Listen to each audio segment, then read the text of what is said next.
What's wrong, Harrison? The intercom buzzed, and I was surprised to see my grandson Harrison standing there. It looked like he was coming back from school, as he was wearing his middle school uniform. Harrison had visited our house many times before and rang the intercom, but each time he would run away without saying anything. But that day, for some reason, he stood there motionless. When I looked into his eyes, I was sure he wanted to talk about something. "Come here and help Grandma harvest some vegetables," I said, opening the gate. Harrison quietly nodded and slowly stepped inside. For a while, as he started helping me with the farm work, Harrison remained silent. I waited, hoping he would open up to me on his own. After about 10 minutes, Harrison's face crumpled, and he began to shed large tears. "Why are you crying? Does something hurt?"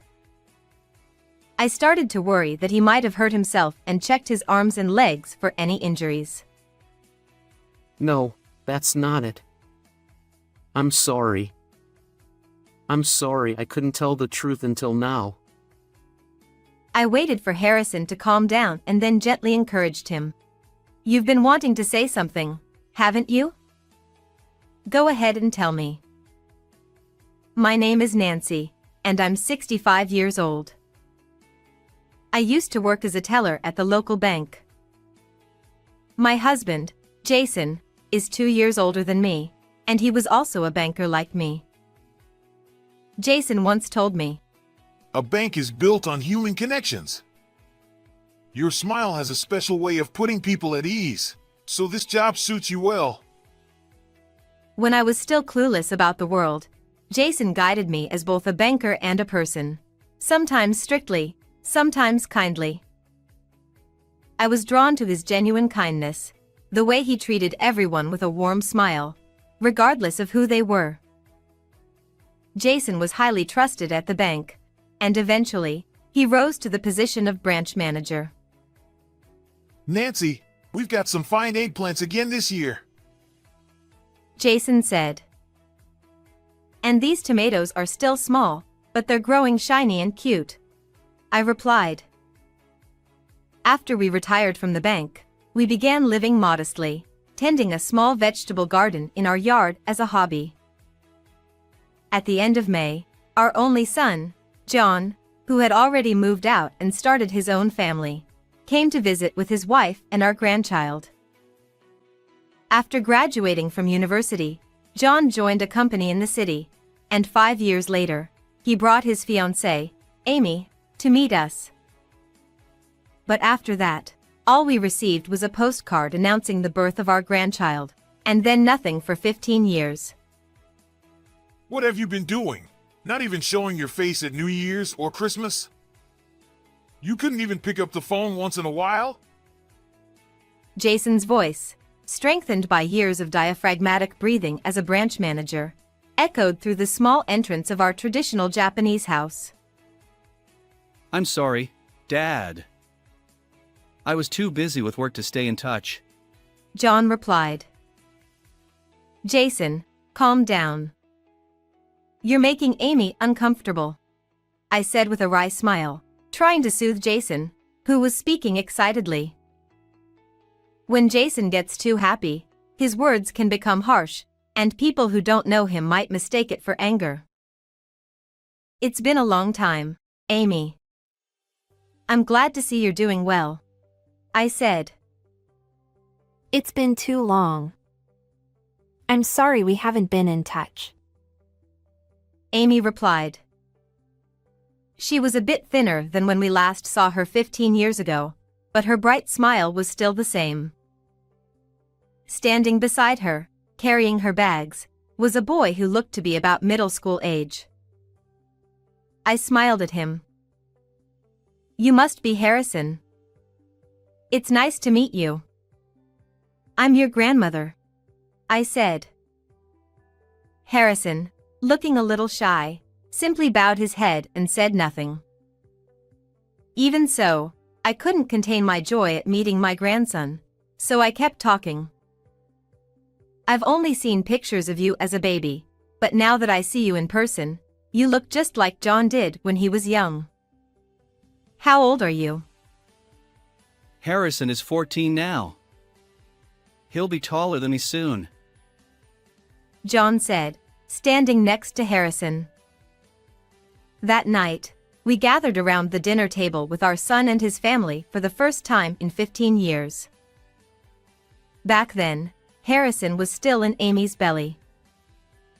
I made too many side dishes for Harrison, so feel free to have seconds of rice too, I said, but Harrison only gave a faint smile and didn't say anything in response. Come to think of it, neither John nor Amy had said much since they arrived. They exchanged only a few polite greetings but didn't share anything about what had been going on in their lives. Hey, John. Now that you're back home, why not relax a bit like you did when you were a kid? Harrison won't be able to unwind if you're all tense like this, I joked, trying to lighten the mood. John and Amy exchanged glances and then nodded at each other. Mom, we weren't sure if we should ask, but the truth is, both Amy and I are currently out of work. John said. What? No work at all? Why? I was stunned by the sudden confession and exchanged a worried look with Jason. We both worked at the same company, but things got complicated, and we got tired of the office politics. So, we decided to quit and look for new jobs, but we haven't found anything yet. I hate to ask, but could we come here for dinner a few times a week? Amy's a great cook, and I can help out with cleaning or anything else. John said, bowing deeply with Amy, both pressing their foreheads to the tatami floor in a plea. Of course, I should have been happy to see my son's family and my grandson every day, but... Lift your heads. But more importantly, do you have any job prospects? Harrison's in middle school now, right? You'll need money for his school fees and exams and everything else. Isn't that enough? Jason interrupted me, gently smiling as he tried to stop my anxious outburst. They must have their reasons, He said, turning his gaze toward our son and his wife. Like Nancy, I can't say I'm entirely optimistic about your situation. But when family is in need, it's our duty to help. You're welcome to come for meals whenever you need. Jason said kindly, then turned to me. Isn't that right, Nancy? If you say so, I replied. It would be a lie to say all my worries vanished, but I decided to follow Jason's judgment. With Jason's approval, our son's family started visiting us 2 or 3 times a week from that day on. During the day, John and Amy seemed to be juggling part-time jobs while searching for something more permanent. Seeing John sighing as he looked at his bills from a bank made me want to reach out and help in any way I could. Are you managing okay? If it's too hard, don't hesitate to move in with us, I offered. There's no need to worry, Mom. We'll keep trying a little longer. John replied with a smile. I decided to trust his words. By mid-June, the rainy season was in full swing, with heavy rain falling day after day. Are you leaving early tomorrow? The rain seems to be getting stronger. If you have time, why don't you stay over? Jason suggested. John hesitated, saying, We wouldn't want to impose. but exchanged a glance with Amy and then replied more modestly. If it's no trouble for you, we would appreciate it. And so, John's family started staying overnight at our house. Whenever Harrison visited, he always kept his head down and didn't say a word. Harrison, is something bothering you? I asked him one day, But before he could respond, John jumped in. Yeah, Harrison had a bad test recently and got scolded by his teacher. It really brought him down. John said. I see. So you must have inherited that struggle with studying from John. Sorry, Harrison. It's all your dad's fault that your grades aren't great. Which means it's my fault. Jason joked. Harrison nodded slightly, but I couldn't shake the feeling that he was just trying to be polite for John's sake. Around this time, Harrison began visiting our house almost daily, even on days when he wasn't staying over. He would ring the intercom and then stand there for a while, silently watching us through the window. But when I'd call out, "Come in," he would look startled and dash off to the bus stop as if he were fleeing. Since he was always in his school uniform, it must have been on his way home from school. "What's going on with Harrison?" I asked Jason, concerned about his odd behavior. I don't think you need to worry too much. He's 14. It's not unusual for a kid that age to have a problem or two that they don't want to share with adults. Jason replied. That may be true, but even though I knew that was possible, I couldn't help but feel that Harrison's daily visits, even in the pouring rain, had some deeper significance. In early July, the rainy season took a brief break, leaving us with damp and muggy days. It was just past midnight when I suddenly woke up, alerted by a faint sound. It seemed like the sound of footsteps on the carpet coming from the living room, and I held my breath. Did I lock up properly? I kept replaying the memory in my mind. Every night before bed, I would check the locks first, and then Jason would double-check the same spots as a precaution. Even if I had missed something, meticulous Jason would never overlook it. I reached for my smartphone by my bedside and, clutching it tightly, cautiously opened the door to the living room. Using the faint light from my phone, I scanned every corner of the room, but nothing seemed out of place. Maybe it was just my imagination, I thought. Jason, who had been sleeping beside me, woke up too and asked, What's wrong? I thought I heard something, but it seems like it was nothing, I replied. I definitely locked up. But if you want, we can check again. Jason offered. We wouldn't want to wake John and the others with all this noise. Let's just go back to bed, I suggested. Neither of us thought much of it, so we returned to the bedroom and went back to sleep. I don't know how much time had passed when I was awakened again, this time by hurried footsteps and voices from John and his wife. Hey! Hurry up! John shouted. Harrison, forget about washing your face. Just grab your things and put on your shoes. Amy urged. The sudden commotion jolted me fully awake. The sky outside was pitch dark, with not even a hint of moonlight seeping through the curtains. I slipped out of bed and made my way to the living room, where John and Amy were rushing around. It was just after 4 a.m. You're up early. What's the rush at this hour? I asked. John jumped, startled, and dropped the Boston bag he was holding. The bag landed with a heavy thud, its contents clearly weighing it down. Mom, why are you up so early? John asked, trying to sound casual. I could ask you the same thing. And what's in that bag? I replied. John quickly picked up the bag and hid it behind his back. It's nothing. Just some important work stuff. He said hastily. That's right. Nothing for you to worry about, Nancy. Amy added, laughing a bit too loudly. Work. What? Did you find a new job? I asked, confused. Yes, that's right. I just got a call from, a college friend. I need to head to the company right now. John stammered, with Amy nodding vigorously beside him.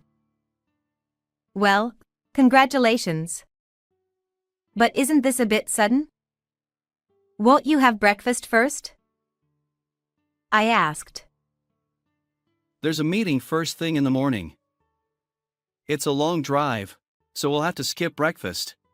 John replied quickly. At that moment, Jason came into the room. This is all happening fast. Are you sure this company is trustworthy? Jason asked, reverting to his old branch manager's concerned tone. Dad, you've always been such a worrywart. It's fine, really. The company is run by a college friend, and everyone there is kind and trustworthy. There's nothing to worry about. John said. Well then, I suppose it's not my place to interfere. Jason said, nodding in agreement. John also nodded, visibly relieved. Anyway, we should get going. John said, as he and Amy made a move toward the front door. But for some reason, Harrison seemed glued to the spot, refusing to move from the entrance. What are you doing? Let's go! John grabbed Harrison's arm and forcibly dragged him outside. Does Harrison really need to go? With summer vacation coming up, he could stay with us. I offered. Amy replied. We appreciate your kindness, Nancy, but we really can't impose on you any further. Thank you, though. Ignoring my attempt to stop her, Amy took the bag from John and headed to the car. John, meanwhile, pulled Harrison's arm firmly and scolded him. Enough of this nonsense. All we could do was watch helplessly as they drove away. Jason said. Well, at least John's got a job now. All we can do is support them. That's true, but... Unlike Jason, who was genuinely supportive, I couldn't help but worry about Harrison. His behavior just didn't sit right with me. 3 days later, in the afternoon, I was sweating as I harvested summer vegetables from the garden, as I usually did. After about an hour of work, I took a break in the living room, sipping some juice when the doorbell rang. I thought it might be a delivery, so I opened the door, and there stood Harrison, who was supposed to have left with his parents. Harrison, what's going on? I asked, trying to contain my surprise and happiness. Normally, Harrison would run off to the bus stop the moment I spoke to him, but today, he just stood there, not moving an inch. What's wrong? Why don't you come inside? I asked, noticing that he seemed to want to say something. Would you like to come and help Grandma with the vegetable harvest? Is that okay? I suggested, trying to coax him in. Harrison seemed to hesitate, looking back at me silently, unsure whether to enter. Your grandpa's out at a neighborhood meeting, so if you could help me instead, I'd really appreciate it. I added, opening the gate and beckoning him in. Finally, Harrison nodded quietly and walked inside. For a while, as he helped me in the garden, Harrison remained silent, and I patiently waited for him to open up on his own. About 10 minutes later, I noticed a black snake slithering near Harrison's feet. The snake had already coiled, ready to strike, but Harrison hadn't noticed it yet. Harrison! Watch out! I shouted instinctively, pushing him aside. The snake lunged and bit into my arm instead.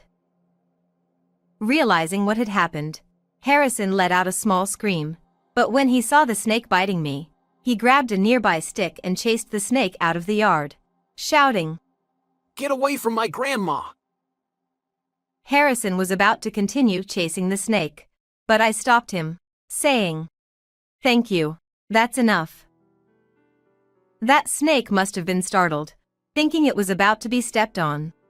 I added, trying to ease Harrison's anxiety with a smile. But Grandma, it bit you! Harrison said, his voice filled with concern. Don't worry, that snake isn't venomous. I'm fine, I reassured him. Suddenly, all the strength seemed to drain out of Harrison, and he collapsed to the ground. Why did you protect me? He asked, looking up at me with a puzzled expression. Why would you even ask that? I replied, equally curious. You're my precious grandson, of course I'd protect you. At that moment, Harrison's face crumpled, and he began to cry, tears streaming down his cheeks. Why are you crying? Are you hurt somewhere? I asked, worried that he might have been injured, and I checked his arms and legs for any signs of harm. No, that's not it. I'm sorry. I'm so sorry for not telling you the truth sooner.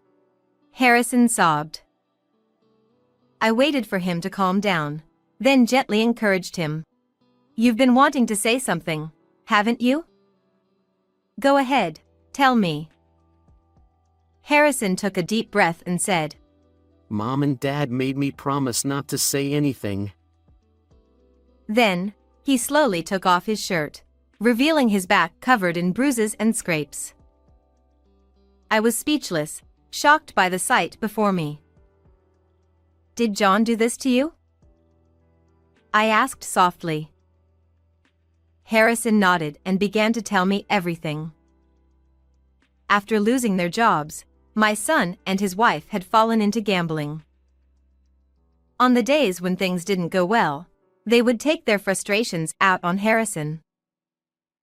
Harrison also revealed that the reason they had returned home was to get their hands on the gold bars Jason kept in a safe in the living room, a part of his savings for retirement. I overheard them talking about their plan. Harrison confessed. They threatened me, saying I'd regret it if I told you and Grandpa. Terrified by his father's threats, Harrison had been unable to tell us the truth and had been suffering alone all this time. Once they discovered the safe's code, my son and his wife packed the gold bars into a bag, converted them to cash the same day, and left for a trip to Hawaii, abandoning Harrison. You were so brave to tell me all this, I said, pulling Harrison into a tight hug as he cried in frustration and sorrow. An hour later, I told Jason about everything when he returned from the neighborhood meeting. I can't believe this, he said. Though Jason seemed to understand what I was saying, his desire to believe in our son was stronger.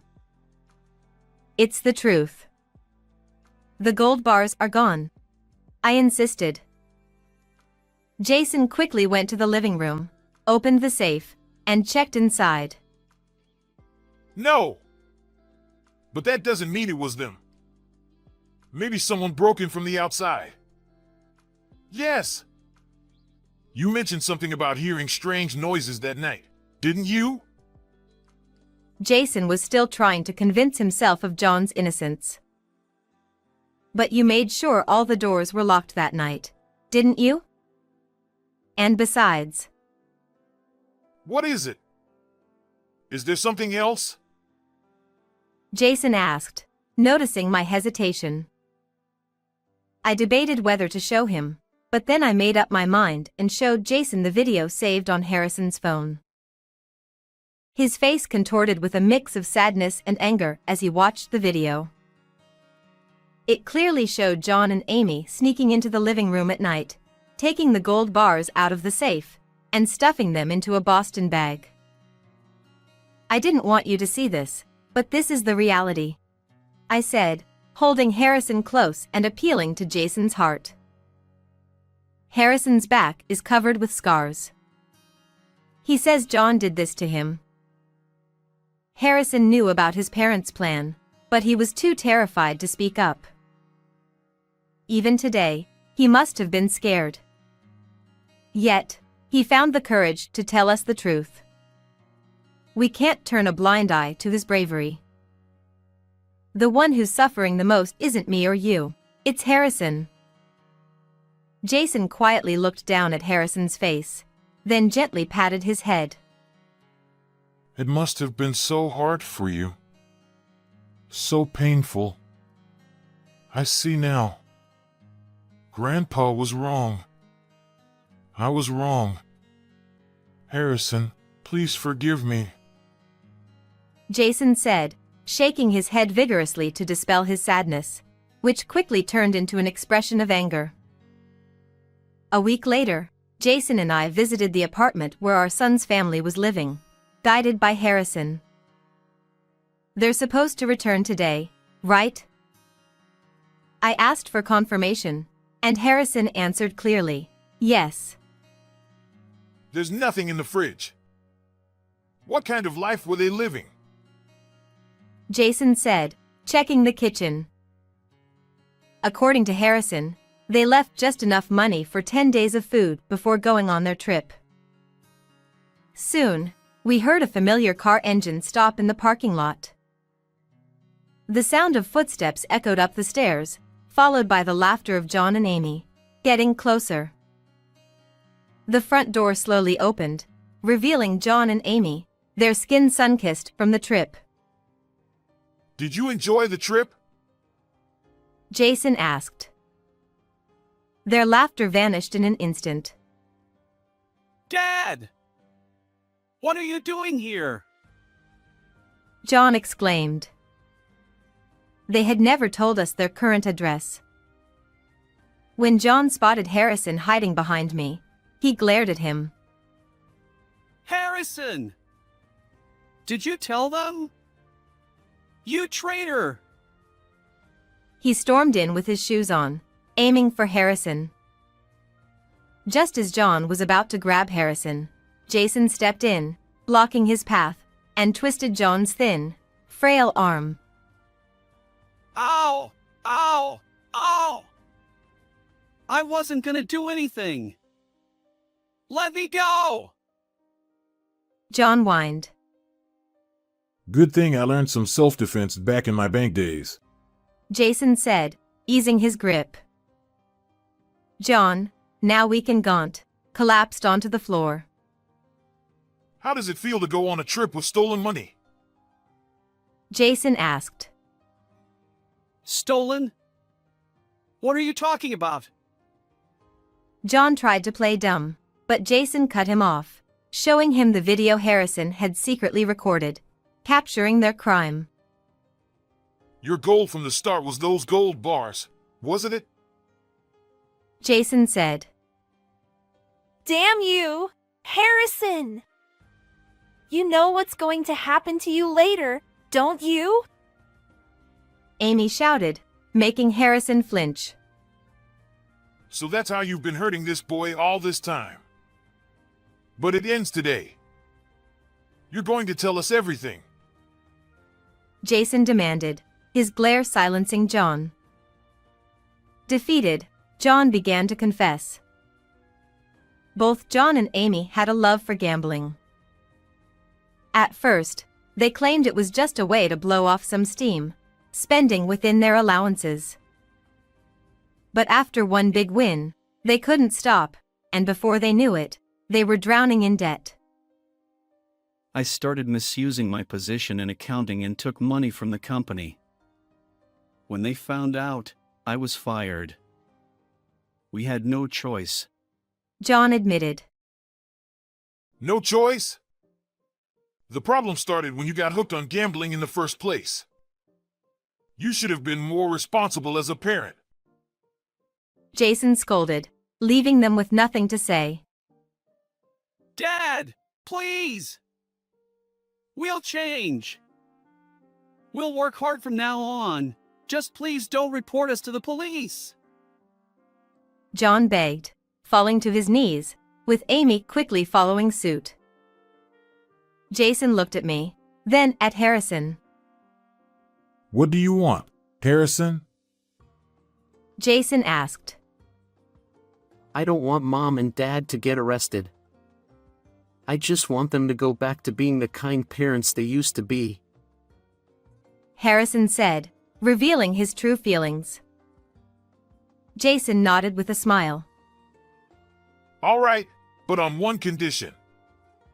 You two will undergo treatment under the guidance of specialists to overcome your gambling addiction. Do you agree? We will. We'll do it. John replied, and Amy nodded in agreement, thanking Jason for his leniency.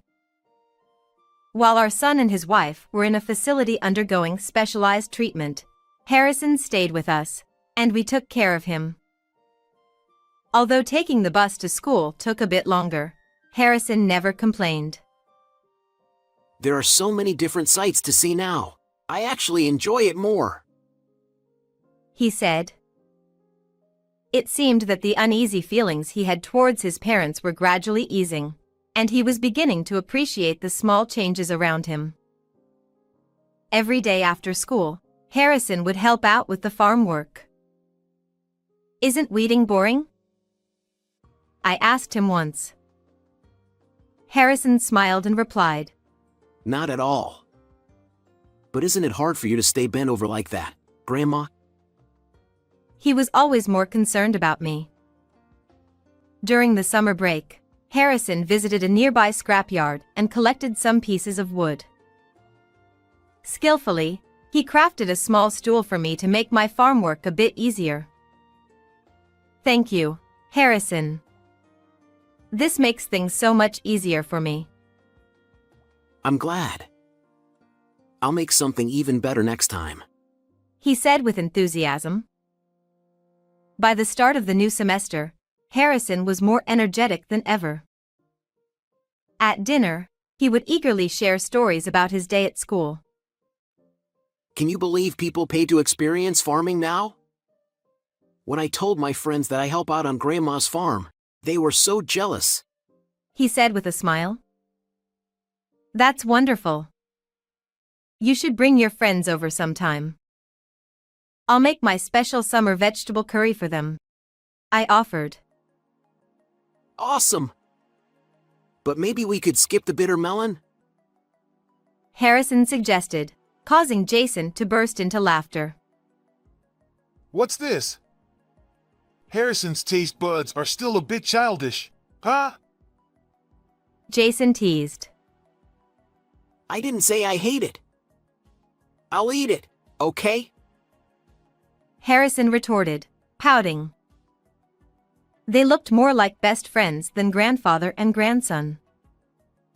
Harrison, who used to rarely speak, was now openly expressing his thoughts with us, filling our home with laughter. Grandpa, thank you for always thinking of me. Harrison said seriously, which made Jason look away, a bit embarrassed. It was Nancy who saved you, not me. I'm just an old man who didn't notice anything. Jason replied. Harrison shook his head firmly. That's not true. You set the safes combination to my birthday, didn't you? I overheard Mom and Dad talking about it. Jason smiled softly. That's hardly something to be thanked for. You're our precious grandson. We couldn't see you for so long, but I never wanted to forget your birthday. Thank you, Grandpa. Harrison said again, his gratitude clear. We continued to receive daily letters of remorse and apology from our son and his wife at the facility. I found such comfort in the time I spent with Harrison that I sometimes wished it could last forever. But I knew that, in the end, he needed his parents, and one day he would return to them. Perhaps, Once John and Amy completed their treatment and overcame their addictions, we could all go on a family trip together. As I savored these irreplaceable moments of happiness, I held on to the hope that they would one day truly repent. How did you like today's story? Don't forget to subscribe to the channel. See you in the next video.